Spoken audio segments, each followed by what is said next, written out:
bootstrapping is playing startup on the hardest mode possible because you can't really take too many risks, like as a counterexample. So I bootstrap business apps. Acquire.com is venture backed. And what we're able to do since we raised capital is we're able to take some bets that may not work out. And we've had that happen. As a bootstrap company, you cannot. And so bootstrap companies are forced to be efficient with every single dollar that they have. And every business should really operate in that manner. Once you bootstrap a company, it's hard to really ever think of building a company another way. But when I was bootstrapping my previous startup, there were so many situations where we had a saying, we only hire when it hurts. And so there's moments where you're growing and you're putting the team on. If you are successfully growing fast, but you can't afford an additional hire for, as an example, we had at one point 6, 7, 8 people just manually uploading iOS apps all day, and we needed like 10 or 12 people given the volume. We ended up automating that process, but you just can't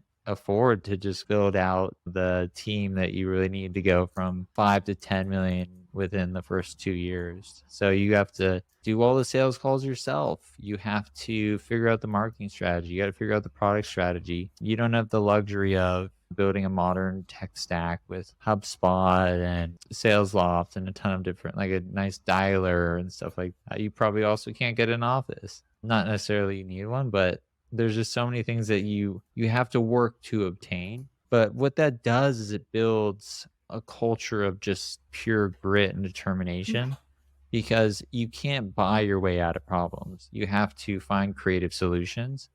So I always say those challenges are also blessings in disguise, because they force you to build a company properly without any sort of waste, because you don't have the capital to waste.